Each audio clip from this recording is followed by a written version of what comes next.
Siamo qui per denunciare e sensibilizzare sia l'amministrazione centrale INPS, la politica e il territorio, cioè i nostri utenti, i nostri cittadini, di fronte a un problema sostanziale, carenza d'organico.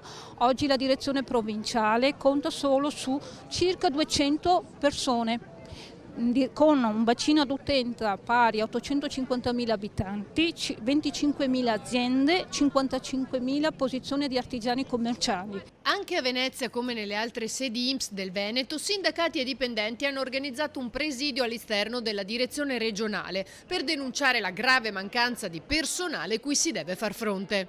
La nostra principale preoccupazione ovviamente è quella del cittadino, il cittadino che può avere difficoltà non solo nel avere l'erogazione del servizio, ma anche di raggiungere quelle sedi che rischiano concretamente di chiudere. Faccio l'esempio di Venezia perché qui a Venezia abbiamo una sede a Chioggia, una a Portogruaro, a San Donà. Ci dovesse essere una retrocessione del servizio, il cittadino, il pensionato dovrebbe venire magari in situazioni più complicate di quanto non lo abbia già adesso.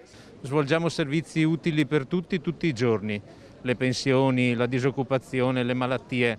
Ognuno ha a che fare nella sua vita tante volte con l'INPS e noi non possiamo continuare così. La gente deve sapere, la situazione è ormai critica. I miei colleghi hanno esposto i problemi che ci sono. Siamo sempre meno, rischiamo di dover chiudere, daremo prestazioni in ritardo.